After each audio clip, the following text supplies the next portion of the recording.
ठीक है, compounds which are synthesise inside living organisms are called organic compound according to Berzelius. ये ध्यान रखिएगा, this is according to Berzelius. Next, inorganic compounds क्या था इनके अकॉर्डिंग? तो इनके according those compound which are not organic they are called inorganic compounds. ठीक है, generally they were obtain from minerals, they were obtained from minerals या inorganic sources. Those compounds which were not synthesized by living organisms, those were called inorganic compounds. अब ये definition में बहुत ज्यादा focus नहीं करना है, सिर्फ कॉन्सेप्ट को समझिए क्योंकि ये डेफिनेशन किसी एग्जाम में नहीं आना है। ठीक है, next, he coined the term protein. इन्होंने बेटा प्रोटीन टर्म को कॉइन किया था, प्रोटीन टर्म इन्होंने दिया था। ठीक है, next, he also propose a theory of vitalism. क्या प्रपोज किया था बेटा इन्होंने? इन्होंने प्रपोज किया था theory of vitalism. He propose theory of vitalism, he propose theory of vitalism. Now what is theory of vitalism? तो बड़ा सिंपल सा थ्योरी इन्होंने दिया था। देखो, उस एरा में जब ये बर्जीलियस साइंटिस्ट थे, उस एरा में ये फर्म बिलीफ था कि लिविंग बीइंग्स के अंदर there is some divine power which helps in synthesis of organic compound. ये सिर्फ बर्जीलियस बिलीव नहीं करते थे, उस एरा में बहुत सारे साइंटिस्ट थे जिनका ये मानना था जो ऑर्गेनिक कंपाउंड अगर बनाना है तो उसके लिए आपको डिवाइन पावर का रिक्वायरमेंट होगा, and that divine power is present inside living organisms. So this theory was known as theory of vitalism. What theory? That synthesis of organic compound requires intervention of some divine power which are present inside living organisms. ठीक है, तो लिखेंगे इस theory का meaning है synthesis of, इसका मतलब आएगा synthesis of organic compounds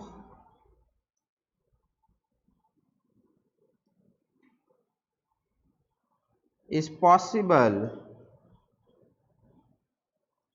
only inside living organisms, only inside living organisms. Synthesis of organic compound is possible only inside living organisms because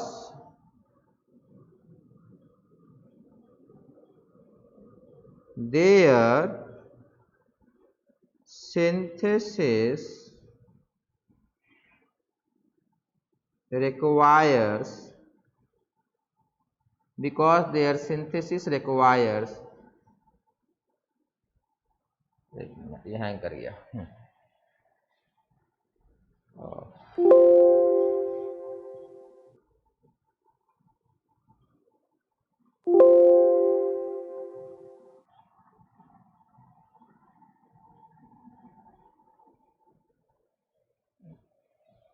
रुक जाइएगा बेटा, थोड़ा हैंग कर रहा है।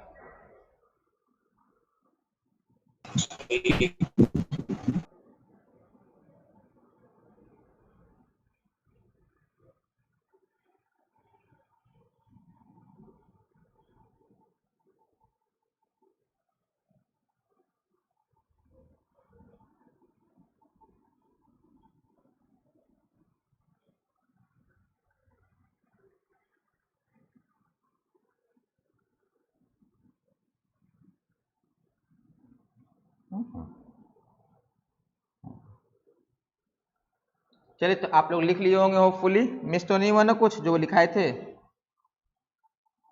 Because their synthesis requires presence of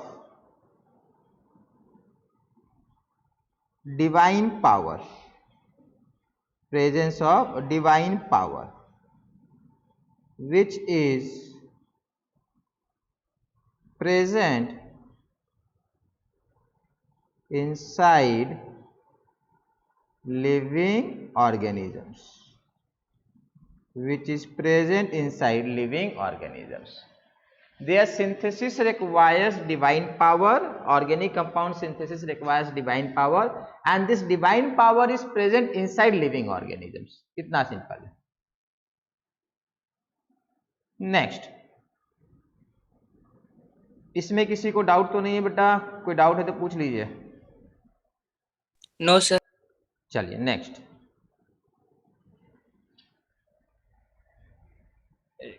सारा खत्म कर. नेक्स्ट लिखेंगे बेटा. ये एक साइंटिस्ट है, ठीक है. यहां आपको नाम नहीं दिख रहा होगा इनका, बट मैं बता देता हूं. ये एक साइंटिस्ट है, इनका नाम है होलर, एफ होलर, ठीक है. फ्रेडरिक होलर नाम था इनका. फ्रेडरिच है, ठीक है, बट आप एफ होलर लिखिए. He is the first scientist. F holer लिखिएगा बेटा, ये पूछा जाता है. He is the very first scientist who discarded the theory of vitalism with concrete evidence. इन्होंने concrete evidence से theory of vitalism को discard किया.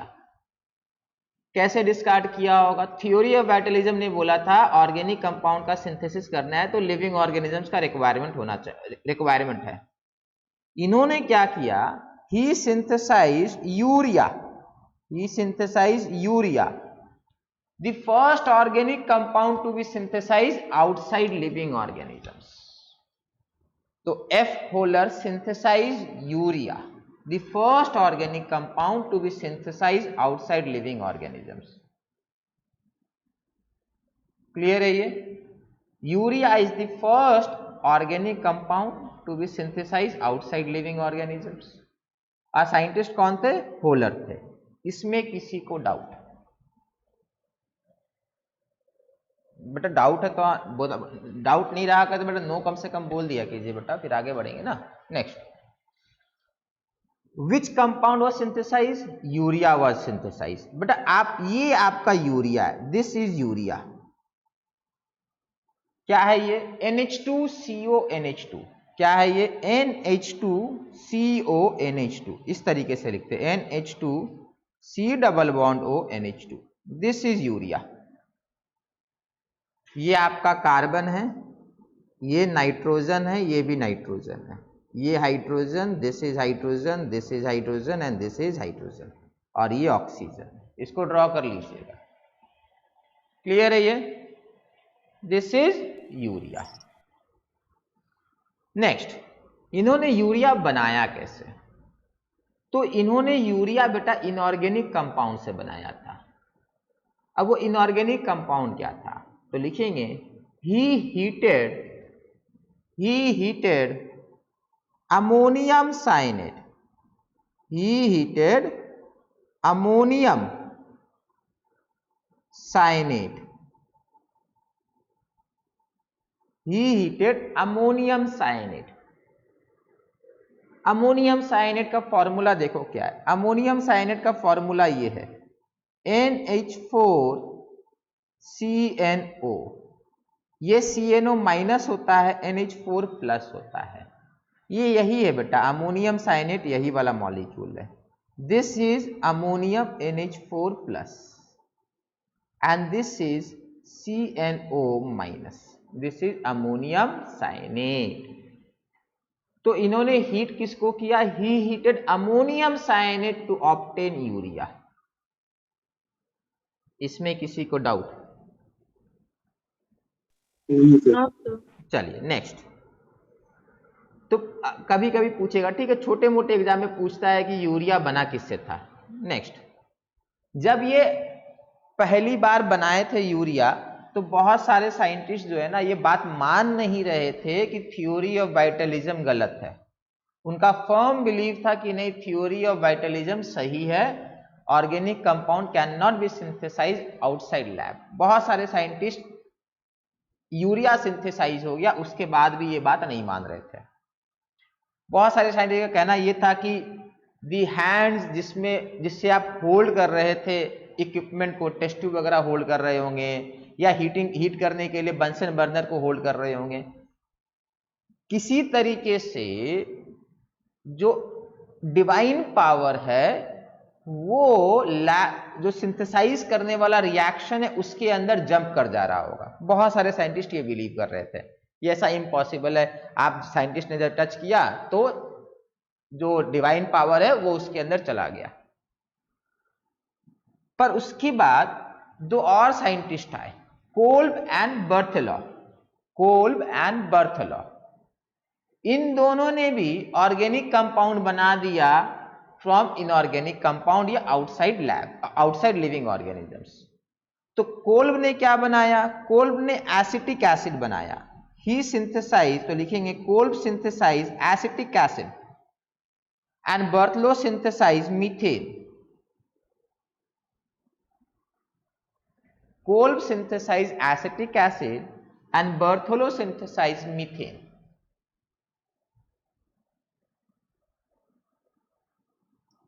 ठीक है, तो इन दोनों ने जब सिंथेसाइज कर लिया उसके बाद साइंटिफिक कम्युनिटी में ऑलमोस्ट सारे लोगों ने मान लिया कि नहीं, थ्योरी ऑफ वाइटलिज्म सही नहीं है, थ्योरी ऑफ वाइटलिज्म सही नहीं है। तो जो बर्जीलियस ने डिफाइन कर रखा था ऑर्गेनिक कंपाउंड को कि compounds which are synthesised by living organisms are organic compound, उन्होंने तो ये बात कही थी। तो अब तो वो डेफिनेशन पूरी तरीके से ब्रेक हो गया, पूरी तरीके से उसको अब डिस्कार्ड करना पड़ेगा, बिकॉज अब तो बात खत्म हो गई।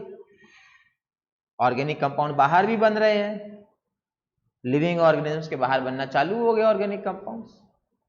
तो now the definition of organic compound जो अर्लियर वाला था कि those compound which are synthesized inside living organism, अब वो नहीं है। अब ये ध्यान रखिएगा, ऑर्गेनिक कंपाउंड्स का डेफिनेशन अब ये नहीं माना जाएगा कि those which are synthesized inside living organisms, ये बिल्कुल भी नहीं है।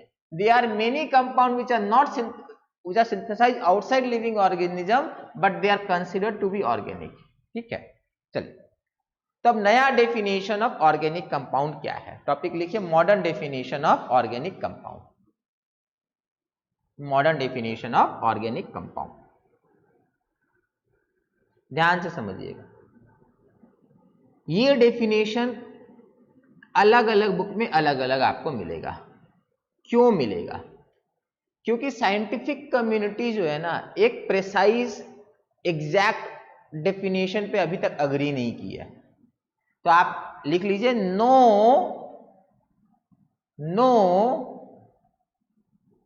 Single precise definition. Organic compound का आज के टाइम पे सिंगल प्रेसाइज डेफिनेशन नहीं है। वो ये नहीं है कि बस यही डेफिनेशन, इसके अलावा कोई डेफिनेशन नहीं, ऐसा नहीं है। अलग अलग बुक में अलग अलग डेफिनेशन आपको मिलेगा। इनफैक्ट IUPAC जो केमिस्ट्री कम्युनिटी का यूनियन है, जैसे इंटरनेशनल क्रिकेट में ICC है, फुटबॉल में FIFA है, वैसे केमिस्ट्री में IUPAC है। इन्होंने ऑर्गेनिक और इनऑर्गेनिक का डेफिनेशन कभी दिया ही नहीं है। केमिस्ट्री के सारे रूल्स यही फ्रेम करते हैं। फॉर एग्जांपल एलिमेंट का नाम क्या होगा, एलिमेंट के बाकी कैरेक्टरिस्टिक्स के बारे में बताना, ये काफी काम करते हैं केमिस्ट्री में। फॉर एग्जांपल एलिमेंट का ये मॉलिक्यूल का नेम क्या होगा, ये IUPAC वगैरह मिलकर डिसाइड करते हैं। इन्होंने ऑर्गेनिक और ऑर्गेनिक का डेफिनेशन नहीं दिया है, और माना भी है कि ऑर्गेनिक और इनऑर्गेनिक का जो डेफिनेशन है वो काफी ब्लर्ड है, मतलब बहुत कंफ्यूजन रहेगा कि ये ऑर्गेनिक है या इनऑर्गेनिक है। ठीक है, तो हम लोग सिंपलेस्ट डेफिनेशन लिखेंगे ऑर्गेनिक कंपाउंड का। ठीक है, और कभी भी ये ध्यान रखिएगा एग्जाम में अगर आ जाए ऑर्गेनिक का डेफिनेशन तो जो मैं बता रहा हूं वो लिखकर चले आइएगा। ठीक है, वही डेफिनेशन लिख के चले आना है। सेकंड, कभी आपसे ये नहीं पूछेगा कि ये कंपाउंड ऑर्गेनिक है या इनऑर्गेनिक है, ऐसा नहीं करेगा। ठीक है, तो सिंपलेस्ट डेफिनेशन क्या है? सिंपलेस्ट डेफिनेशन ये है कि कंपाउंड जिसके अंदर कार्बन है, हाइड्रोजन है, compounds of carbon and hydrogen और देयर डेरिवेटिव्स, ना डेरिवेटिव क्या होता है? उनका मॉडिफाइड फॉर्म, उसको डेरिवेटिव बोलते हैं। वो बताएंगे कैसे डिराइव हो रहा है। मान लीजिए आपने कार्बन हाइड्रोजन है, 10 कार्बन है, 10 हाइड्रोजन है, आपने एक हाइड्रोजन हटा लिया, नाइट्रोजन डाल दिया, वो भी ऑर्गेनिक है। हाइड्रोजन हटाकर ऑक्सीजन डाल दिया वापस, वो भी ऑर्गेनिक है। समझ में आया? नेक्स्ट तो लिखेंगे compounds of carbon hydrogen, compounds of carbon and hydrogen, यहां एंड आएगा, ठीक है, एंड हाइड्रोजन और देयर डेरिवेटिव्स, ठीक है, इट्स नहीं होगा, और their derivative, compounds of carbon and hydrogen और their derivatives is simplest definition of organic compound. इससे सिंपल कोई डेफिनेशन ऑर्गेनिक कंपाउंड का नहीं है, ठीक है। नेक्स्ट, तो ये अपना simplest definition of organic compounds है। नेक्स्ट, अब हम लोग कुछ एग्जांपल्स ऑफ ऑर्गेनिक कंपाउंड देखेंगे। तो ये जो कंपाउंड आप देख रहे हैं बेटा, ये मैंने शेयर भी किया था ना शायद पोस्ट पे, हाइड्रोक्सीक्लोरोक्विन। बहुत बढ़िया बेटा, ये HCQ है, दिस इज हाइड्रोक्सीक्लोरोक्विन, क्लियर है ये? तो this is one example of organic compound, ठीक है, this is one example of organic compound. Next, ये बेटा एक और कंपाउंड है, इसमें आप देखेंगे, उसमें आप नोटिस किए थे क्या क्या एलिमेंट था बेटा? एक मिनट, इसमें आगे देखते हैं, इसमें कौन कौन से एलिमेंट है? ओह,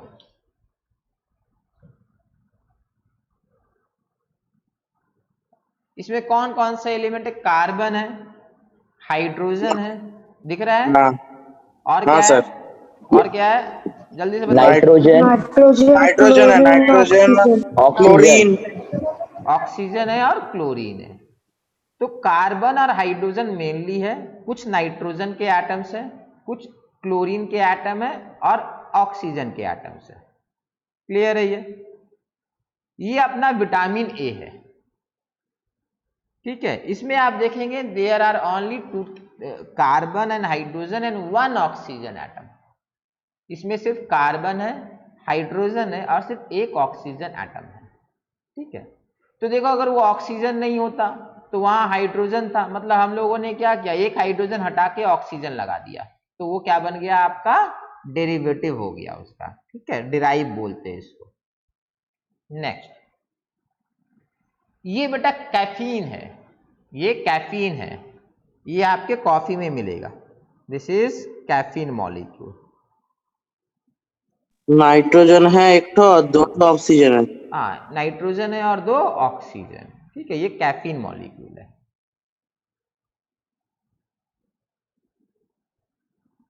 ये बेटा आपका नैप्थलीन है, दिस इज नैप्थलीन, ये कौन सा मॉलिक्यूल है? नैप्थलीन है। और ये कहां से आता है? ये पेट्रोलियम प्रोडक्ट है, ये जैसे आपका LPG वगैरह आता है ना, ये पेट्रोल डीजल वगैरह, जहां से वहीं से नैप्थलीन आता है, ठीक है, तो ये नैप्थलीन है। तो जो कॉमन फैक्टर था वो क्या था इनके बीच में? इनके बीच में क्या है कॉमन फैक्टर बेटा? कार्बन और हाइड्रोजन। बहुत बढ़िया, क्या है? कार्बन है और हाइड्रोजन है, और उसके साथ कुछ और एटम्स कितनी बार होते हैं? फॉर एग्जांपल नाइट्रोजन हो सकता है, ऑक्सीजन हो सकता है, मोस्टली नाइट्रोजन होंगे, ऑक्सीजन होंगे, कुछ सल्फर होगा, these are the more common atoms, clear है ये? सबसे ज्यादा नंबर ऑफ एटम्स अगर होता है तो मोस्टली कार्बन होता है, ठीक है, आफ्टर हाइड्रोजन। देखो हाइड्रोजन इसलिए ज्यादा होता है ना, क्योंकि हाइड्रोजन यहाँ पे 3 है, देखो for every carbon they are multiple hydrogen, ठीक है। नेक्स्ट, आप टॉपिक लिखेंगे बेटा, why carbon forms the backbone of organic compound. Question is why carbon forms the backbone of organic compound. Carbon organic compound का बैकबोन क्यों है? तो इसका आंसर देखो एवोल्यूशन में रहा होगा, इसका आंसर एवोल्यूशन में मिलता है या एवोल्यूशन में रहा है। क्यों ऐसा है समझिए बात को बेटा। आप किसी भी रिलीजन में बिलीव क्यों ना करो, आप एवोल्यूशन को डिनाई नहीं कर सकते। देखो बहुत सारे रिलीजन है ना, वो एवोल्यूशन थ्योरी को पूरी तरीके से डिनाई करते हैं, बट आप एवोल्यूशन को डिनाई नहीं कर सकते। एवोल्यूशन हुआ था, ठीक है, इसमें कोई कंफ्यूजन है ही नहीं। जस्ट लाइक कि अर्थ इज राउंड, उसी तरीके से एवोल्यूशन हुआ था। बहुत सारे लोग हैं जो आज भी मानते हैं कि अर्थ फ्लैट है, उसी तरीके से बहुत सारे लोग ये मानते हैं कि एवोल्यूशन हुआ नहीं था। नहीं, ऐसा नहीं है, एवोल्यूशन हुआ था। तो जब एवोल्यूशन हुआ था बेटा, उस समय में सिलेक्शन हुआ था कार्बन एटम का। उस समय बहुत सारे एटम्स, लेट्स से कोई एग्जाम रहा होगा, उस एग्जाम में सिलेक्शन करना था किसका, कौन एटम जो है ऑर्गेनिक कंपाउंड का बैकबोन बनेगा, आपके डीएनए का बैकबोन बनेगा, आपके आरबीसी का बैकबोन बनेगा। उस समय एग्जाम रहा होगा। उस एग्जाम में कार्बन पास किया था। एग्जाम किसने लिया था? नेचर ने लिया था। ठीक है, तो उस एग्जाम में कार्बन पास कर गया और इस कारण से कार्बन जो है बैकबोन ऑफ ऑर्गेनिक कंपाउंड है। आपके डीएनए में कार्बन जो है वो बैकबोन है। ठीक है, तो कौन से फीचर्स कार्बन को वो एग्जाम पास करने में हेल्प किए? कौन से फीचर्स कार्बन को एग्जाम पास करने में हेल्प किए? तो सबसे पहला जो फीचर है या जो सबसे मोस्ट इंपॉर्टेंट फीचर माना जाता है कि कार्बन के पास यूनिक एबिलिटी है। कार्बन के पास यूनिक एबिलिटी है आपस में लंबा ज्वाइन करके लॉन्ग चेन बनाने का। So carbon has unique ability to form long chain with itself. लिखेंगे carbon has unique ability to form, ये बहुत लोग लोअर क्लास में ही पढ़े, ठीक है। Carbon has unique ability to form long chain with itself. आपस में बॉन्ड बनाकर वो लंबा चेन बना सकते हैं। This is the unique ability of carbon, and this ability is also known as क्या बेटा? Catenation property. बहुत बढ़िया, ब्रैकेट में लिख लीजिए कैटिनेशन प्रॉपर्टी। इसी प्रॉपर्टी का नाम है कैटिनेशन प्रॉपर्टी। ना क्वेश्चन इज कि कैटिनेशन प्रॉपर्टी कार्बन क्यों एग्जिबिट कर पाता है? तो देखो, चेन लंबा हो जाने के बाद उसको स्टेबल रहना है। आपका डीएनए बहुत लंबा है, ठीक है, अर्थ का पूरा डीएनए अपने बॉडी का खोल लीजिएगा ना तो अर्थ के बहुत सारे चक्कर लग जाएंगे, फिर इतना लंबा होता है। तो ये स्टेबल है, दैट मीन्स ये बॉन्ड जो होगा स्ट्रांग होगा। ठीक है, तब कार्बन का कैटिनेशन प्रॉपर्टी क्यों आया? तो पहला रीजन लिखेंगे, इट फॉर्म्स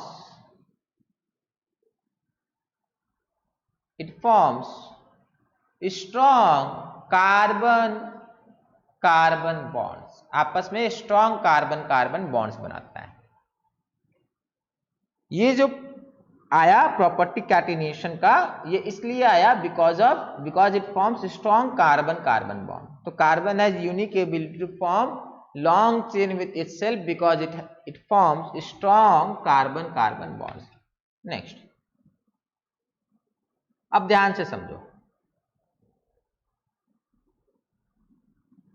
आपको अगर लंबा चेन बनाना है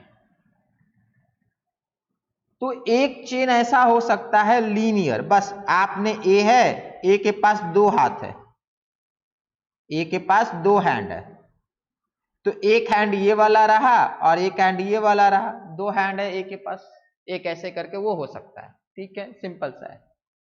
तो इससे चेन बनेगा ना वो यूनिडायमेंशनल बनेगा, बस एक लाइन बनेगा।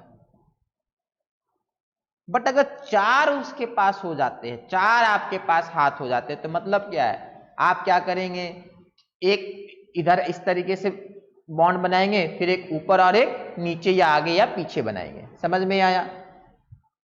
तो ये इंपॉर्टेंट प्रॉपर्टी है, क्रॉस नेटवर्क होना चाहिए, तब जाके और जो है स्ट्रक्चर जो होगा ड्यू टू क्रॉस नेटवर्किंग और ज्यादा स्टेबल होगा। ठीक है, तो जो नेक्स्ट प्रॉपर्टी ऑफ कार्बन है जो हेल्प किया उसको उस एग्जाम को पास करने के लिए, that is tetravalency of carbon. That is, तो नेक्स्ट लिखेंगे कार्बन इज टेट्रावैलेंट। नेक्स्ट लिखेंगे कार्बन इज टेट्रावैलेंट। कार्बन चार बॉन्ड बना सकता है, कार्बन कैन फॉर्म 4 बॉन्ड्स। तो नेक्स्ट प्रॉपर्टी है टेट्रावैलेंट। ठीक है। नेक्स्ट प्रॉपर्टी इज टेट्रावैलेंट, देखते हैं।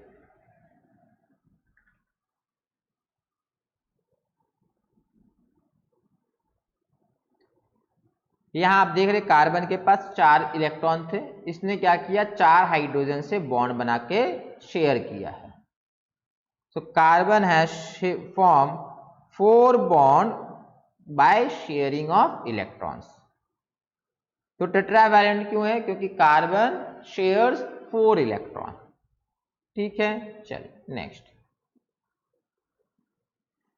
नेक्स्ट लिखेंगे कार्बन कैन फॉर्म, नेक्स्ट लिखेंगे carbon can form single bond, double bond और triple bond with itself. Carbon can form single bond, double bond और triple bond with itself and other atoms as well. Carbon सिर्फ आपस में single, double और triple bond नहीं बनाता है, दूसरों के साथ भी सिंगल, डबल और ट्रिपल बना सकता है। फॉर एग्जाम्पल कार्बन ऑक्सीजन बन सकता है, कार्बन डबल बॉन्ड ऑक्सीजन बन सकता है। ट्रिपल बॉन्ड ऑक्सीजन क्यों नहीं बनता है? क्योंकि ऑक्सीजन मना करता है इसलिए। ठीक है, कार्बन तो बोल रहा है मैं 3 बॉन्ड बना सकता हूं। फिर कार्बन सिंगल बॉन्ड नाइट्रोजन बन सकता है, कार्बन डबल बॉन्ड नाइट्रोजन बन सकता है, कार्बन ट्रिपल बॉन्ड नाइट्रोजन बन सकता है। तो नाइट्रोजन 3 बॉन्ड बनाने के लिए अग्री किया था, तो कार्बन ने बना लिया। तो carbon can form single bond, double bond and triple bond with itself and other atoms as well. Example के लिए CO C डबल बॉन्ड और CN C double bond N and C triple bond N, ये सारी चीजें हो सकती है। यहां आप देख रहे होंगे कि ये कार्बन कार्बन का बेटा सिंगल बॉन्ड है, और हम लोग को पता होता है कि पहला बॉन्ड को हम लोग सिग्मा बॉन्ड बोलते हैं, केमिकल बॉन्डिंग में डिस्कस किए। और यहां पर ये carbon sideways overlap of p orbital कर रहा है, यहां पर ये carbon sideways overlap of p orbital कर रहा है, उससे वो सेकंड बॉन्ड बना रहा है। और इस बॉन्ड का नाम क्या होगा बेटा? Pi bond. इस बॉन्ड का नाम क्या होगा? Pi bond. पाई बॉन्ड हम लोग केमिकल बॉन्डिंग में पढ़ रखे, फिर भी यहां पे दोबारा रिवाइज कर ले रहे हैं कि pi bonds are form by sideways overlap of p orbitals. पहले हम लोग डिस्कस कर रखे हैं केमिकल बॉन्डिंग में कि p ऑर्बिटल जो होता है वो वाइड होता है या थिन होता है। एक्चुअल में p ऑर्बिटल कैसा होगा? ऐसा होता है या नहीं होता है बेटा? जल्दी से बताएंगे।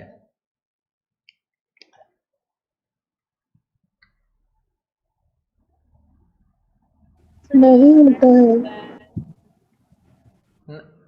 बाकी लोग को पता है या नहीं पता बेटा?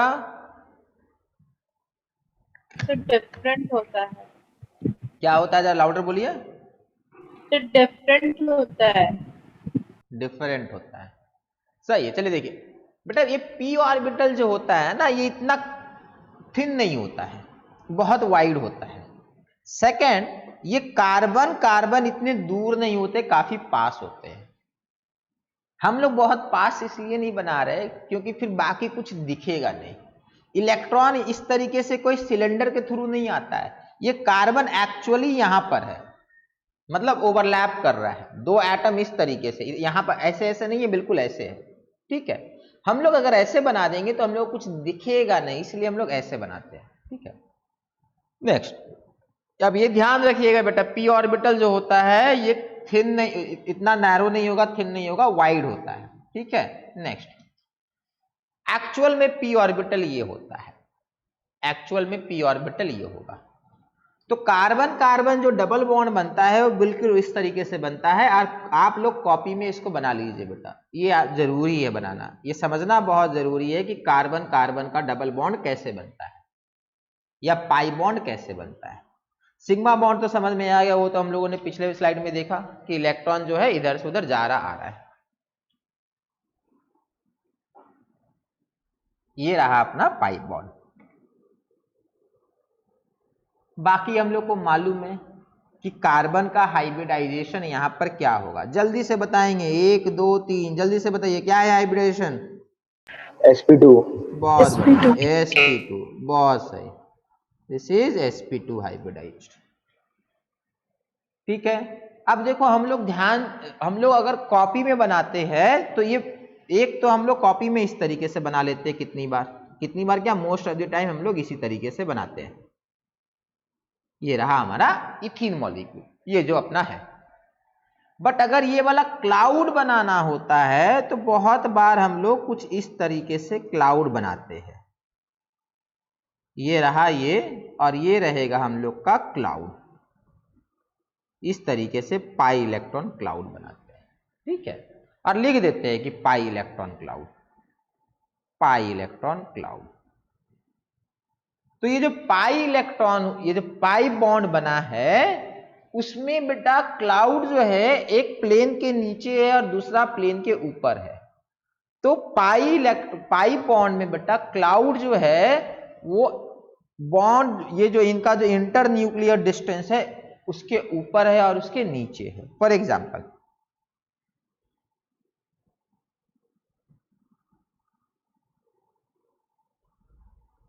ये हाइलाइटर से ये तो नहीं है। चलिए देखते हैं, यहां पे डिस्कस कर ही लेते हैं, ठीक है, जरूरी है ये। लेट से ये एटम X है और ये एटम Y है, तो ये इसका और ये इसका, ठीक है। तो ये जो लाइन है ना, इसको बोलते हैं न्यूक्लियस को कनेक्ट करने वाला लाइन है ये। अच्छा, आप लोग को वो नहीं दिख रहा है ना, कर्सर दिख रहा है कि नहीं दिख रहा है? अच्छा दिखता है ना कर्सर, ठीक है। तो ये जो लाइन है बेटा, इसको इंटर न्यूक्लियर लाइन बोलते हैं, दो न्यूक्लियस को ज्वाइन कर रहा है, इंटर न्यूक्लियर। तो जो पाई इलेक्ट्रॉन क्लाउड होता है वो इंटर न्यूक्लियर जो लाइन है उसके ऊपर होगा और उसके नीचे भी होता है, ठीक है। जो पाई इलेक्ट्रॉन क्लाउड है ये इंटर न्यूक्लियर लाइन के ऊपर भी और नीचे भी होता है। ये चीज ध्यान रखने वाली बात है, कितनी बार एग्जाम में पूछ सकता है। चलिए नेक्स्ट, ये बेटा अपना कार्बन ट्रिपल बॉन्ड का एग्जाम्पल है। कार्बन ट्रिपल बॉन्ड कार्बन का एग्जाम्पल ये है, ध्यान से समझिएगा। ट्रिपल बॉन्ड अगर बनना है तो ये एक एग्जाम्पल हम लोग ले सकते हैं, ठीक है। कार्बन के 4 बॉन्ड पूरे हो गए। पाई बॉन्ड यहां पर 2 है, ये अपना सिग्मा है, इसको सेकंड वाला पाई है, थर्ड वाला पाई है। अगर कोई फोर्थ बॉन्ड यहां बन रहा होता तो वो भी पाई होता। 2 एटम के बीच में सिर्फ एक सिग्मा होता है, बाकी सारे पाई होते हैं। नेक्स्ट, अब समझेंगे, अगर पाई बॉन्ड हमें बनाना है तो पाई बॉन्ड बनता है साइडवेज ओवरलैप से। बट यहां पर हम लोग को 2 पाई बॉन्ड बनाने हैं, तो देखो 2 पाई बॉन्ड कैसे बनेगा। एक पी ऑर्बिटल हमारा इस तरीके से रहेगा, एक पी ऑर्बिटल हमारा इस तरीके से रहेगा, और एक पी ऑर्बिटल हमारा इस तरीके से रहेगा। पता है ना, पी ऑर्बिटल आपस में परपेंडिकुलर होते हैं, 90 डिग्री का एंगल होता है, और इनके बीच में तो सिग्मा बॉन्ड है पहला। तो फर्स्ट सिग्मा बॉन्ड आपका ये बन गया, this is first sigma bond. अब 2 पाई बॉन्ड बनाने हैं, तो ये ग्रीन वाला साइडवेज ओवरलैप करेगा ग्रीन से, और ये रेड वाला साइडवेज ओवरलैप करेगा रेड से। इस तरीके से आपको कार्बन ट्रिपल बॉन्ड कार्बन बनता है। कैसे बना? साइडवेज ओवरलैप से बना। कार्बन 1 में 2 पी ऑर्बिटल आएंगे, कार्बन 2 से 2 पी ऑर्बिटल आएंगे, और दोनों मिलके साइडवेज ओवरलैप करेंगे। जैसे कि यहां पर देख रहे हैं, ये वाला अगर इससे ओवरलैप करेगा, मतलब ये दोनों ओवरलैप करेंगे और ये दोनों आपस में ओवरलैप करेंगे। इसमें किसी को डाउट है कि कौन कैसे ओवरलैप करता है? नहीं। चलिए इसको आप लोग बना लीजिए, जल्दी से बन जाए तो जल्दी से बता देंगे कि बन गया है। सर नोटेड हो गया? चलिए बहुत बढ़िया, ये नहीं सर। ठीक है, बनाइए बनाइए बनाइए, जल्दी बनाइए।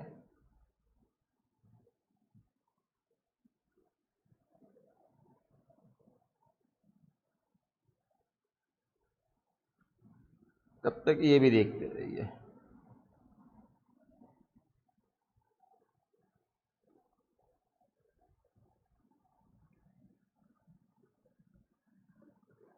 एक मिनट सर, एक मिनट। ऑरेंज वाला जो है ना उसके अंदर भी इलेक्ट्रॉन है, ठीक है, बट वो दिखा नहीं रहे। समझ में आया? ये अपना C ट्रिपल बॉन्ड C है। C ट्रिपल बॉन्ड C वाले लोगों में कार्बन का हाइब्रिडाइजेशन क्या हो गया? इसका हाइब्रिडाइजेशन क्या हो गया? जल्दी से बताएंगे, बोलिए 1 2 3। किसी को नहीं मालूम? sp हाइब्रिडाइज्ड, sp हाइब्रिडाइज्ड होता है। चलिए, तो हम लोग को डन। हाँ बेटा कोई कुछ बोल रहा था। डन सर, अच्छा डन डन। हो गया, चलिए बढ़िया, बहुत बढ़िया। ये बेटा आपका एक्चुअल में जो C ट्रिपल बॉन्ड C है ना, ये है, this is the actual C triple bond C। ये एक्चुअल में इथाइन मॉलिक्यूल होता है। समझ में आ रहा है? तो कितनी बार आपको लिखा रहता है C ट्रिपल बॉन्ड, कितनी बार लिखा रहेगा कि इथाइन में, इथाइन में सिलेंड्रिकल पाई क्लाउड होता है। सिलेंड्रिकल, ये एनसीईआरटी में भी आपको मिलेगा, सिलेंड्रिकल पाई क्लाउड। 4 डायरेक्शन से आ गया ना बेटा, नॉर्थ से आ गया, साउथ से आ गया, ईस्ट से आ गया, वेस्ट से आ गया, चारों डायरेक्शन से आ गया तो सिलेंड्रिकल बन जाता है। देख ना, ऊपर एक इलेक्ट्रॉन क्लाउड, फिर इधर एक इलेक्ट्रॉन क्लाउड, फिर नीचे है, फिर साइड में है। तो इससे क्या हुआ है कि चारों तरफ से आपको लगेगा कि एक पाई क्लाउड का सिलेंड्रिकल पूरे चारों तरफ से बना हुआ है। इसमें किसी को डाउट नहीं? चलिए नेक्स्ट बेटा आप लिखेंगे rotation about pi bond is restricted. यहां दिख रहा होगा कि जब ये रोटेट करता है तो पाई बॉन्ड का ओवरलैप ब्रेक कर गया। तो आपको लिखना है रोटेशन अबाउट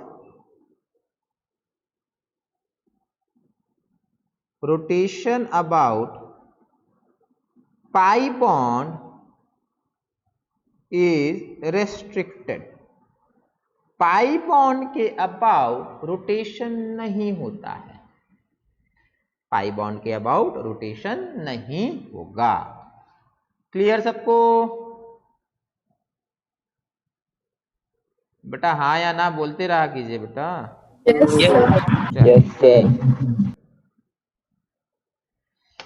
नेक्स्ट हम लोग को लिखना है rotation about sigma bond is possible. यहां देखिए सिग्मा बॉन्ड के अबाउट रोटेशन हो सकता है। तो next is rotation about sigma bond is feasible. ये रोटेशन होता रहता है। यहां पर क्या है, मैंने सिर्फ क्लॉकवाइज घुमाया है, ऐसा नहीं होता है कि सिर्फ क्लॉकवाइज घूमता है, रैंडमली कभी लेफ्ट कभी राइट, कभी लेफ्ट कभी राइट, ये चलता चलेगा। ठीक है, ठीक है, कभी लेफ्ट जाएगा कभी राइट जाएगा, कभी फास्ट हो जाएगा कभी स्लो हो जाएगा। किसी से कोलाइड करेगा तो समझ रहे ना, कभी फास्ट स्लो सब कुछ हो जाता है। ठीक है, तो rotation about sigma bond is perfectly feasible. Clear है बेटा? चलिए यस सर। तो अब हम लोग समझ गए कि कार्बन जो है क्यों सिलेक्ट हुआ। कार्बन इसलिए सिलेक्ट हुआ क्योंकि लंबे चेन बना सकता है, और लंबा चेन इसलिए बना सकता है क्योंकि carbon single bond carbon strong होता है। फिर कार्बन 4 बॉन्ड बना सकता है, फिर कार्बन के साथ डबल बॉन्ड ट्रिपल बॉन्ड बना सकता है, और दूसरों के साथ भी डबल और ट्रिपल बॉन्ड बना सकता है। इस कारण से कार्बन जो है बैकबोन बन गया अपना ऑर्गेनिक कंपाउंड्स का। ठीक है, चलिए नेक्स्ट। अब टॉपिक लिखेंगे रिप्रेजेंटेशन ऑफ स्ट्रक्चर। टॉपिक लिखिए representation of structure. Representation of structure, देखो एक्चुअल में तो मॉलिक्यूल ये है, ये एक्चुअल में ऑर्गेनिक कंपाउंड है। बट आप बताइए, आप इसको जब पढ़ेंगे इसके बारे में तो आप अपनी कॉपी में ये बनाएंगे ना बेटा, तो पूरे साल मालूम चलेगा कि आप ऑर्गेनिक मॉलिक्यूल खाली स्ट्रक्चर बना रहे, पढ़ कुछ नहीं रहे, बस खाली स्ट्रक्चर बनाना सीखिए। तो हम लोग स्ट्रक्चर ऐसा नहीं बनाते हैं, हम लोग कॉपी में ऐसा स्ट्रक्चर बनाते हैं। समझ में आया? तो हम लोग वही सीखेंगे कि इसको इसमें कैसे कन्वर्ट किया जाएगा और क्या रूल्स होंगे कन्वर्ट करने के। और ध्यान रहे सिर्फ यही एक स्ट्रक्चर नहीं है, इसके अलावा और भी स्ट्रक्चर हो सकते हैं जो इक्वली करेक्ट होंगे। ठीक है, तो सबसे पहले बेटा हम लोग समझेंगे कि बॉन्ड को लाइन से कैसे डिनोट किया गया है।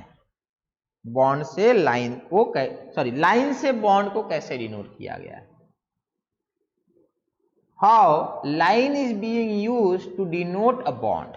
तो देखो यहां पर ये कार्बन एटम है, मैं ये कार्बन यहां बनाया। फिर हम लोग देखे थे कि ये कार्बन जो है हाइड्रोजन से इलेक्ट्रॉन शेयर किया था, हाइड्रोजन से इलेक्ट्रॉन शेयर किया था। तो कितने इलेक्ट्रॉन शेयर हो रहे हैं उस पर जरा फोकस कीजिएगा। तो हम लोग देखें कि यहां पर इनके बीच में 2 इलेक्ट्रॉन है, इनके बीच में 2 इलेक्ट्रॉन है। तो एक हाइड्रोजन एटम ये, कार्बन एटम ये, इनके बीच में कितना इलेक्ट्रॉन शेयर्ड है? 2 इलेक्ट्रॉन शेयर्ड है। तो इसको हम लोग ऐसे बनाते हैं, ये रहा 2 इलेक्ट्रॉन। फिर ऊपर वाला हाइड्रोजन है, फिर इधर एक हाइड्रोजन है और यहां एक हाइड्रोजन है।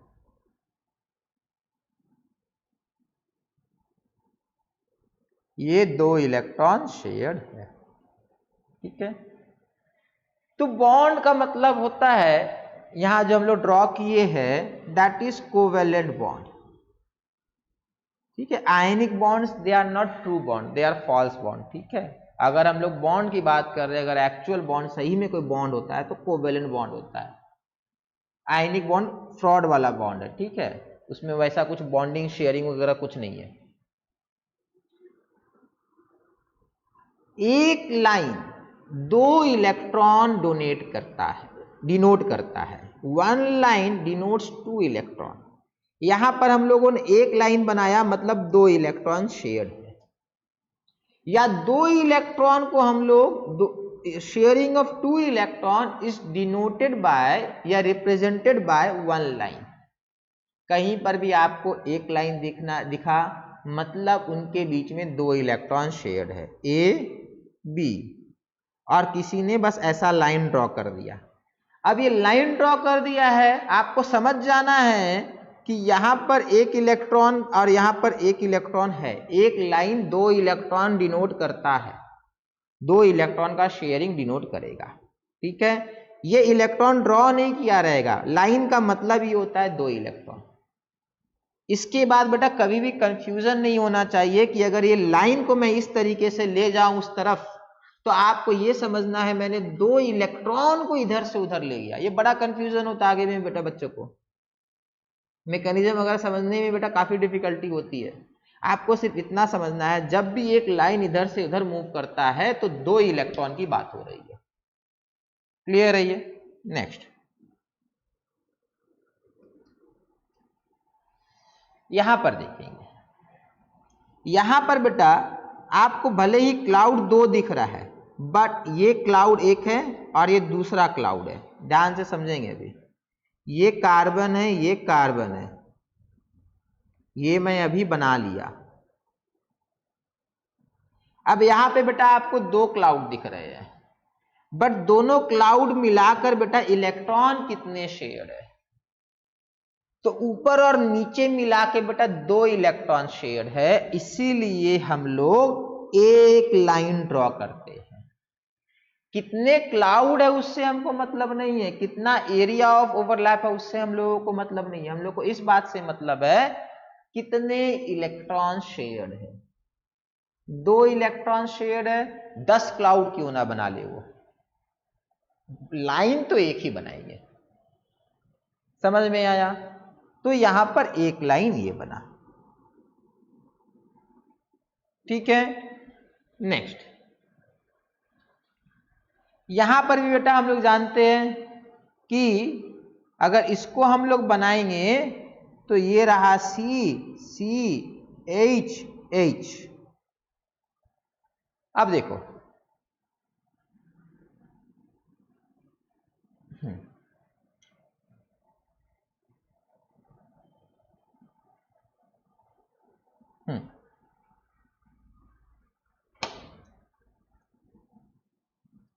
ये वाला बेटा 2 इलेक्ट्रॉन है और ऑरेंज वाले में 2 इलेक्ट्रॉन है। क्लाउड कितने भी हो तो पहला वाला बेटा पाई बॉन्ड ये रहा, दूसरा वाला पाई बॉन्ड ये रहा, ठीक है। 2 electron share is denoted by 1 line. चल नेक्स्ट,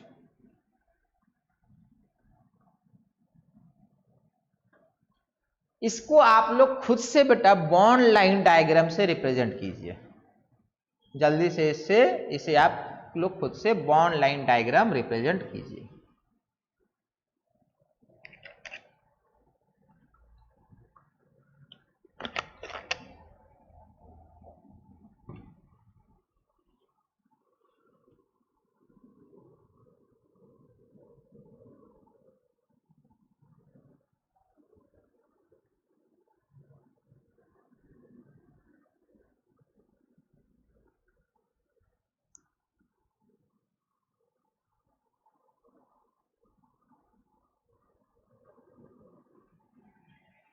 देखिए ये बनेगा क्योंकि यहां पर सिर्फ 2 इलेक्ट्रॉन शेयर है, इसको और इसको मिला के 2 इलेक्ट्रॉन शेयर किए गए। क्लियर है ये? 2 इलेक्ट्रॉन्स आर शेयर।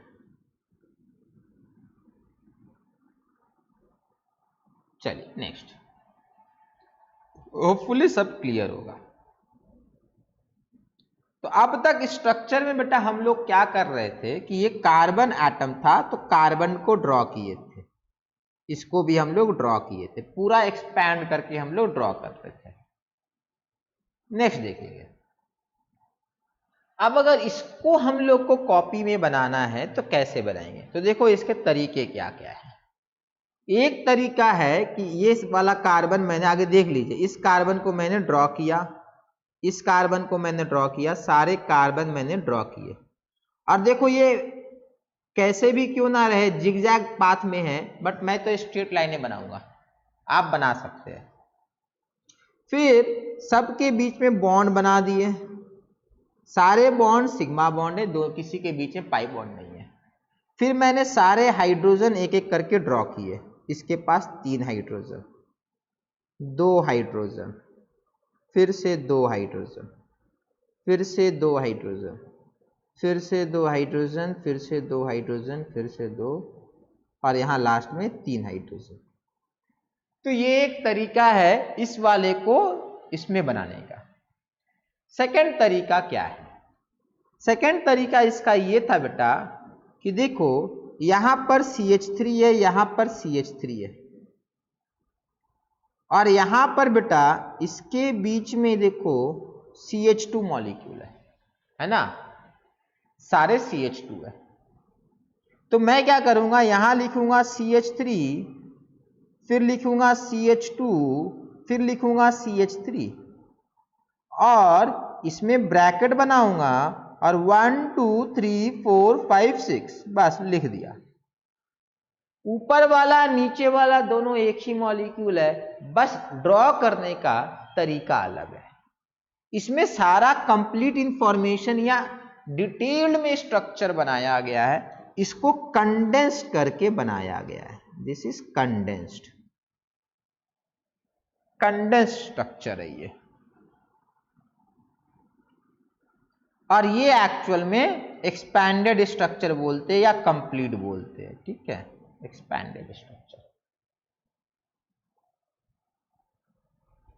मॉलिक्यूल जब बहुत लंबा हो जाता है तो अपने पास बेटा इतना टाइम नहीं होता है कि पूरा उसको एक्सपैंडेड फॉर्म में बनाए, अपने पास इतना टाइम नहीं रहेगा कि पूरा एक्सपैंड करके हम लोग इसको बनाएं, ठीक है। तो हम लोग कंडेंस फॉर्म में बना लेते हैं, ठीक है। नेक्स्ट,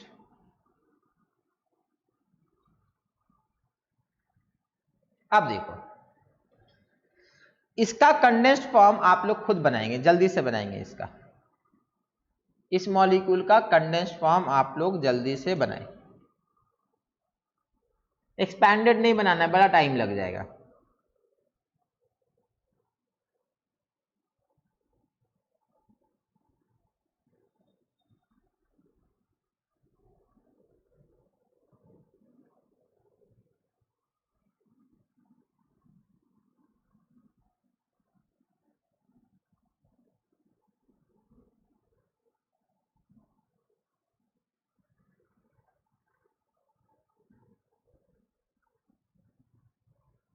बन गया होगा।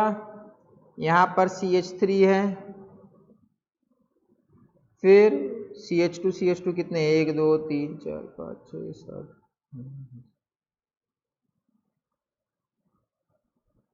16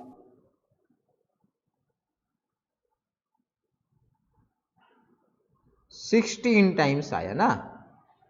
तो ये आपका कंडेंस्ड बन गया इसका। अब देखो हम लोग को कितनी बार और जल्दी बनाना होता है और थोड़ा फास्ट बनाने का मन करता है, तो वहां पर ये वाला नहीं चलता है। ठीक है, वहां पर ये वाला नहीं चलेगा। मतलब आपको बनाना है, ये आपको एक्सपैंडेड बनाना है पर जल्दी बनाना है। इसमें क्या है, कंडेंस हो गया, बीच के 16 जो एटम है वो मैं बनाया नहीं हूं, बट नहीं मुझे इसको पूरा बनाना है पर जल्दी बनाना है। तो मैं क्या करूंगा, समझो बात को। हम लोग कार्बन को एक डॉट से डिनोट कर देंगे। तो अगर 2 कार्बन है तो 2 डॉट आपस में बॉन्ड, ये बन गया 2 कार्बन। 3 कार्बन है तो 1 डॉट 2 डॉट 3 डॉट, ये 3 कार्बन बन गया। हाइड्रोजन ड्रॉ नहीं करेंगे, हमें पता है कि कार्बन के 4 बॉन्ड होते हैं। तो अगर जिसको पूरा बनाना है वो यहां पे बेटा 2 हाइड्रोजन ड्रॉ कर लेगा और यहां वो 3 हाइड्रोजन ड्रॉ कर लेगा, क्योंकि उसे पता है कि कार्बन के 4 बॉन्ड होते हैं। किसी को 4 कार्बन बनाना है तो वो क्या करेगा, इस तरीके से बनाएगा। देखिए जल्दी बन गया। एक्चुअल में डॉट है यहां पर, ये 4 कार्बन हो गया। ये डॉट बनाना जरूरी है, बट आपको समझना है कि हर जो एज आता है ना वहां एक डॉट है।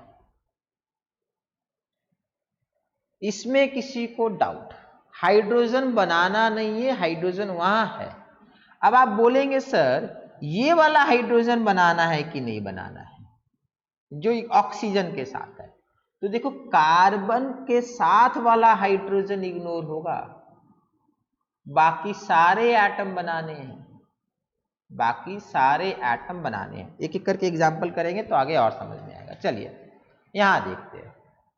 पहला वाला मॉलिक्यूल इथेन है, 2 कार्बन का मॉलिक्यूल है। उसको कुछ नहीं करना, इस तरीके से बना दीजिए, ये इथेन है बेटा, दिस इज इथेन। नॉर्मली हम लोग इथेन ऐसे नहीं बनाते, हम लोग लिख लेते हैं क्योंकि इथेन छोटा मॉलिक्यूल है। अब इतना भी आलस नहीं करना है, इथेन आएगा CH3 लिख लीजिए। बट ये इथेन है, इसमें कोई डाउट नहीं होना चाहिए, दिस इज इथेन। यहां देखो ये कार्बन रहा, क्या बोले थे, सिर्फ कार्बन का हाइड्रोजन इग्नोर करना है, बाकी सारे एटम ड्रॉ करने हैं। तो यहां डबल बॉन्ड ऑक्सीजन बनेगा, यहां OH बनेगा।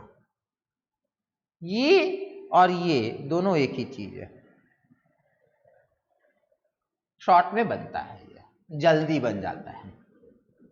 हम लोग 90% इसी तरीके से सारा स्ट्रक्चर ड्रॉ करेंगे।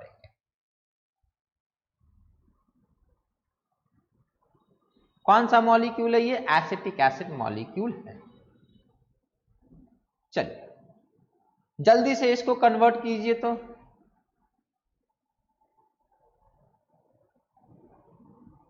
इसको हम लोग लाइन डायग्राम बोलते हैं। ठीक है, लाइन से मॉलिक्यूल ड्रॉ करते हैं, सिर्फ लाइन से सारा मॉलिक्यूल ड्रॉ हो जाता है।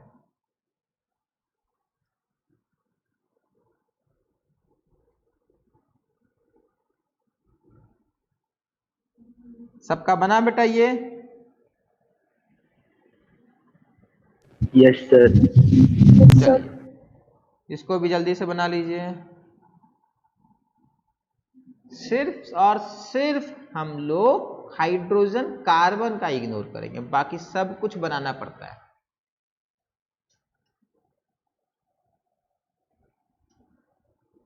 बन गया तो चलिए इसके बारे में सोचिए, इसको कैसे बनाएंगे।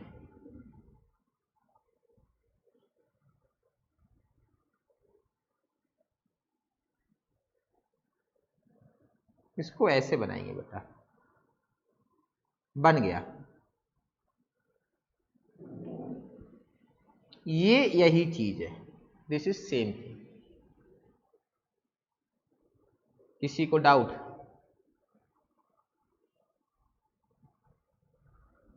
हो गया बेटा? Yes sir. चलिए बन गया ना, ठीक है, ये साइक्लिक है। इसके बारे में सोचिए।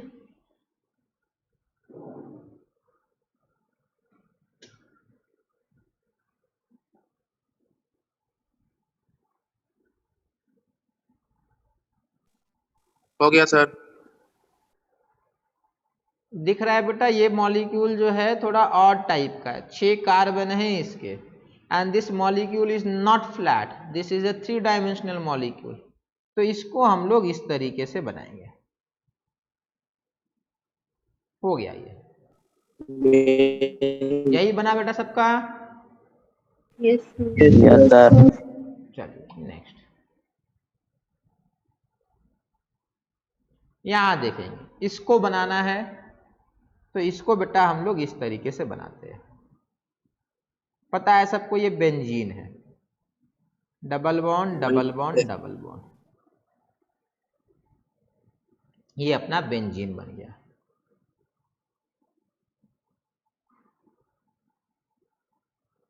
हो गया। नेक्स्ट ये बनाएंगे तो बेटा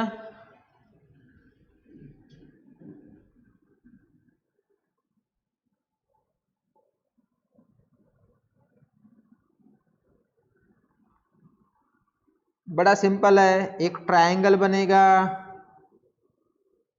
और सिर्फ यहां पे ध्यान रखना है, क्लोरीन एक इस तरीके से बनाइए, दूसरा क्लोरीन इस तरीके से बनाइए। आएंगे इस पे बाद में, एक बार और आएगा ये मॉलिक्यूल, ठीक है। चलिए बन गया,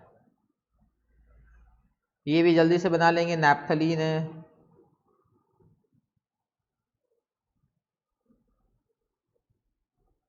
ये सब प्रैक्टिस करना जरूरी है। मॉलिक्यूल से आपको कंफर्टेबल होना है, मॉलिक्यूल देख के डरना नहीं है कि क्या मॉलिक्यूल है ये, डरना नहीं है मॉलिक्यूल देख के, ठीक है। नेक्स्ट ये बेटा है आपका नाइट्रोफिनॉल, इसको ये बनाइए जल्दी से, खुद से बनाएंगे पहले फिर मैं बनाता हूं। ये वाला बेटा कोऑर्डिनेट बॉन्ड है, ठीक है, दिस इज कोऑर्डिनेट बॉन्ड। बताएंगे ये NO2 में, तो खैर आपको पता है ना कि कोऑर्डिनेट बॉन्ड होता है, ये कोऑर्डिनेट बॉन्ड है।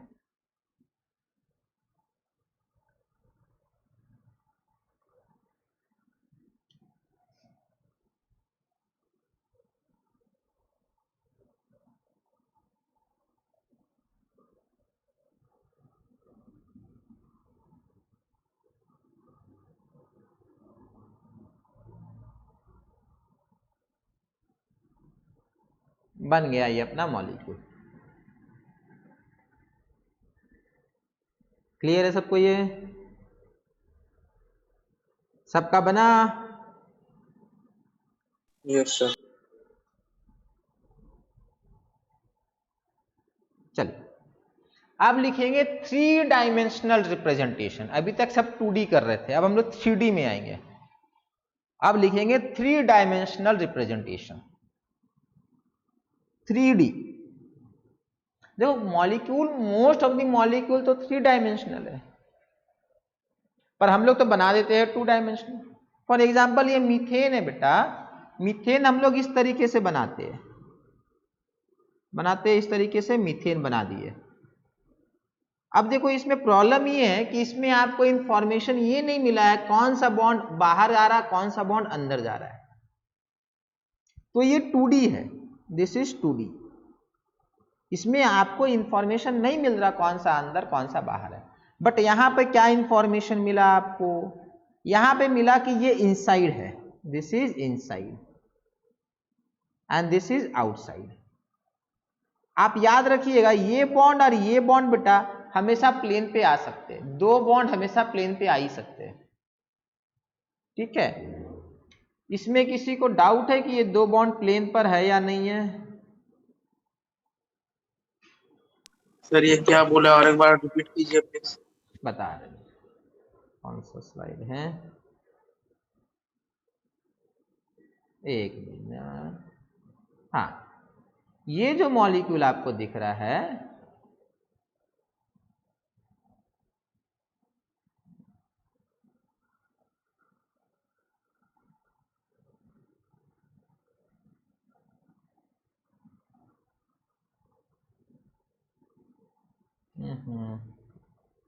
ठीक है।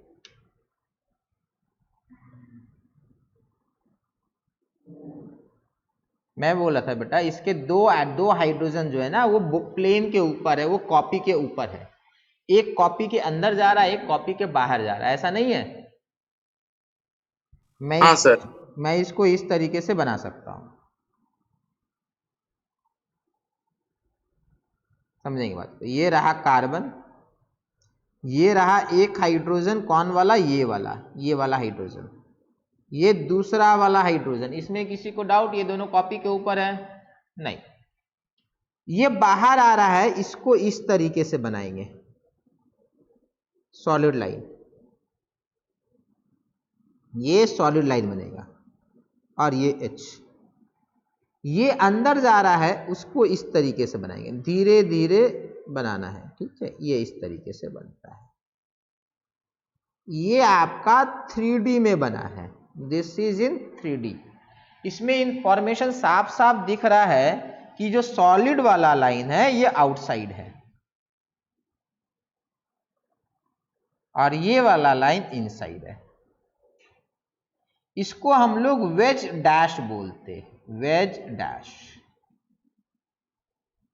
ठीक है। सॉलिड से बाहर आ रहा है मतलब, और डैश का मतलब अंदर जा रहा है। बना सबका?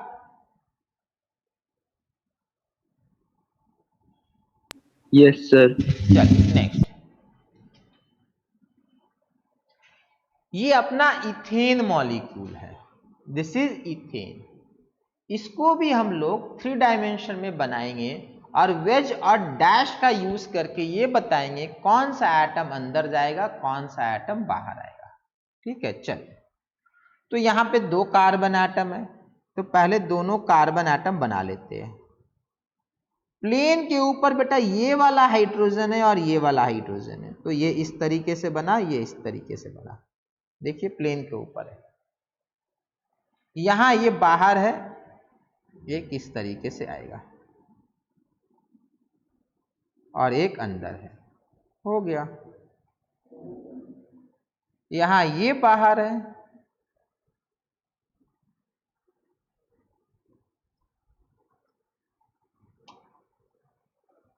और ये अंदर है, हो गया। क्लियर है ये? तो ये आपका 3 डायमेंशन बन गया इथेन का। वेज का मतलब बाहर, डैश का मतलब अंदर। आगे बढ़ेंगे? Yes sir. चलिए, यहां ध्यान से देखिएगा, बोले तो इस पे आएंगे, इसको कैसे बनाते हैं समझिए। हम लोग मानेंगे कि ये ऊपर आएगा और ये नीचे जाएगा, तो इसको हम लोग समझिए ऐसे बनाते हैं। कितनी बार क्या होगा कि ये बनाकर बता दिया जाएगा आपको,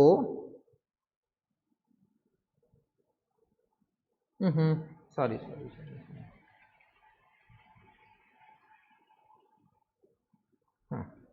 ध्यान से देखेंगे पहले।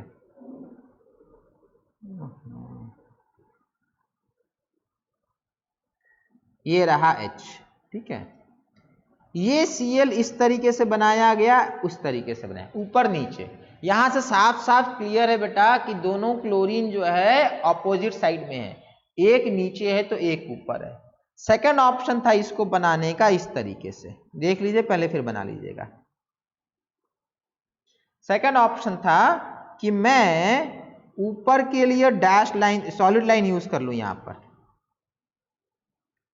और Cl लिख दूं, और यहां पर मैं कैसे भी करके डैश कर सकता हूं। मैं अगर ऐसे भी करके डैश कर दूं ना तो भी चलेगा, आपको समझ जाना है कि दोनों ऑपोजिट साइड में है। क्यों? क्योंकि ये आउटसाइड है तो ये इनसाइड है। यहां दोनों का बेटा अलग है, यहां वेज यूज किए, यहां डैश यूज किए, तो मतलब एक ऊपर है तो दूसरा नीचे है। ये चीज बड़ा इंपॉर्टेंट है, इसमें किसी को डाउट? नो। ठीक है, ये बड़ा इंपॉर्टेंट है बेटा कि दोनों ऑपोजिट साइड में है। ऐसे भी बना दे तो आपको वही समझना है, मान लेते ऐसे बना देता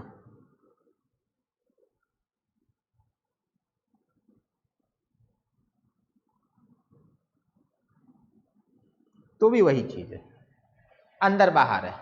ठीक है, ये समझना है। चलिए नेक्स्ट, इसका हम लोग बनाएंगे वेज डैश से। ठीक है, तो पहले इसका बनाते हैं, कार्बन, ये क्लोरीन तो कॉपी के ऊपर, फ्लोरीन भी कॉपी के ऊपर, अंदर बाहर कौन है? ब्रोमीन बाहर है और हाइड्रोजन जो है अंदर है। ठीक है, ये रहा इसका। दूसरे वाले का आप लोग जल्दी से बनाइए।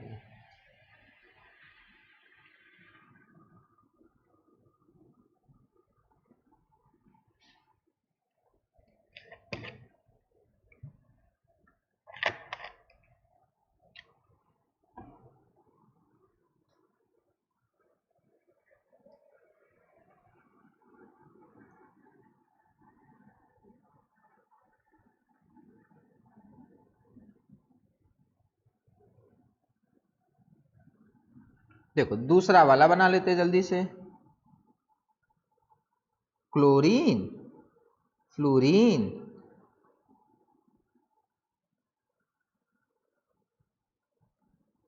हम्म,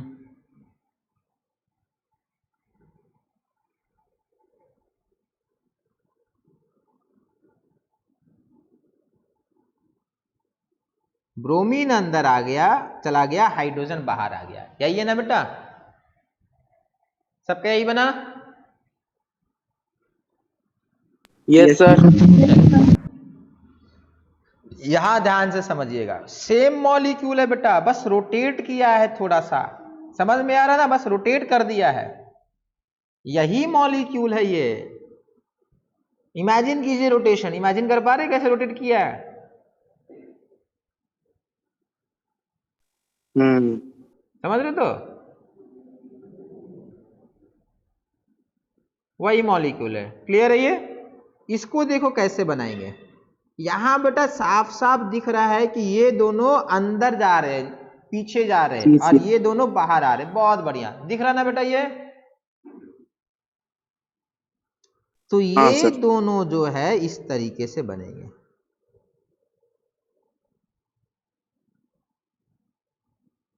ठीक है, और वहां दिख नहीं रहा बट ये हाइड्रोजन है, ये ब्रोमीन है, ये क्लोरीन था, ये फ्लोरीन था। जो भी है हम लोग को से मतलब नहीं है, हम लोग तो अभी ये सीख रहे हैं। ये ऊपर डैश चला गया, नीचे डैश आ गया।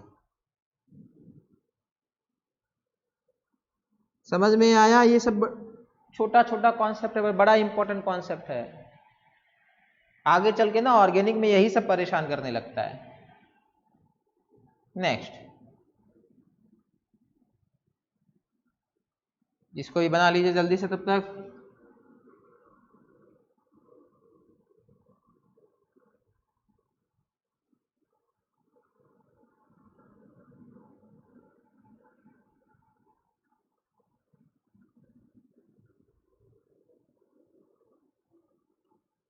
और ये ना बेटा डैश लाइन थोड़ा धीरे धीरे बड़ा होता है, ठीक है।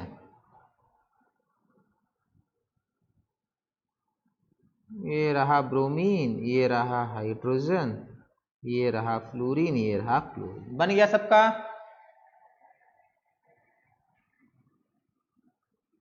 हो गया, जल्दी बताएंगे बेटा। चलिए नेक्स्ट, ध्यान से देखिएगा कौन सा मॉलिक्यूल था ये, पहले एक बार हो चुका है ना, हेक्सेन का रिंग है। ध्यान से देखिए कैसे बनाना है, एक बार रोटेट करा के दिखा रहे हैं कैसे बनेगा, सोचिएगा। सारे कार्बन प्लेन पर नहीं है। आप अगर इस तरीके से बनाएंगे ना, ये वाला बेटा ये 3D नहीं है, ये 2D में बना दिया आपने। इसके हिसाब से आपका मॉलिक्यूल फ्लैट है, मॉलिक्यूल फ्लैट है नहीं है। चलिए जल्दी से बनाएंगे इसको खुद से, आप इसको अपने से बनाएं। कैसे बना रहे, क्या सोच रहे, जल्दी से देखें।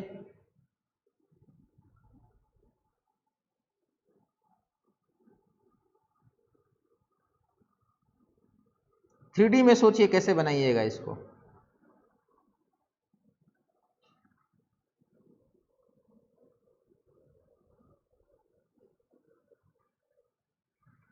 इधर वाले लोग तो प्लेन पर है,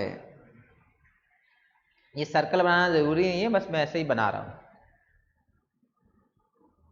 ये इस तरीके से बनेगा।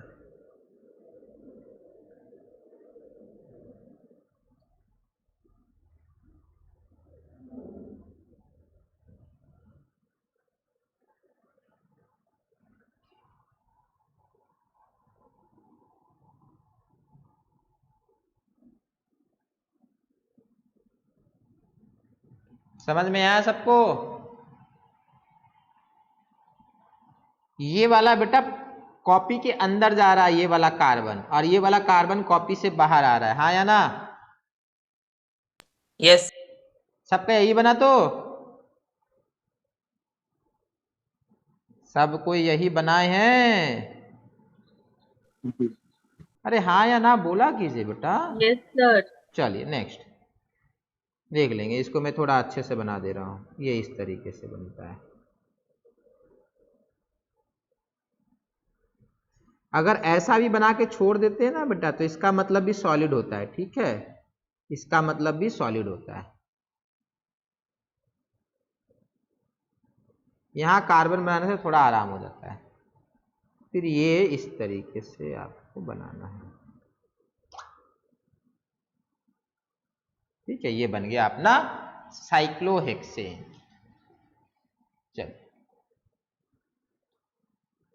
चलिए लास्ट टॉपिक चल रहा है बेटा, एक्चुअल में मॉलिक्यूल ऐसा होता है, इसको स्पेस फिलिंग स्ट्रक्चर बोलते हैं। ये एक्चुअल का मीथेन है, इसको बनाना नहीं है, समझना है खाली, ठीक है। This is actual methane.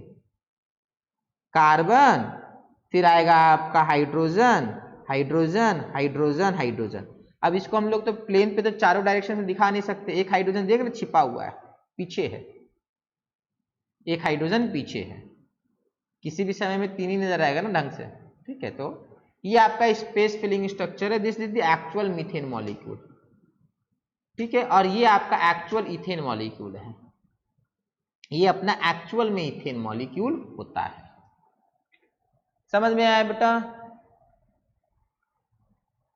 Clear है? Yes sir. चलिए बेटा ठीक है, तो इंट्रोडक्शन आपका हो गया है। नेक्स्ट क्लास में हम लोग क्लासिफिकेशन करेंगे, और क्लासिफिकेशन खत्म हो जाएगा नेक्स्ट क्लास में ही। उसके बाद हम लोग नोमेनक्लेचर स्टार्ट करेंगे, ठीक है। क्लासिफिकेशन, उसके बाद नोमेनक्लेचर। क्लियर है ये सबको? Yes, sir.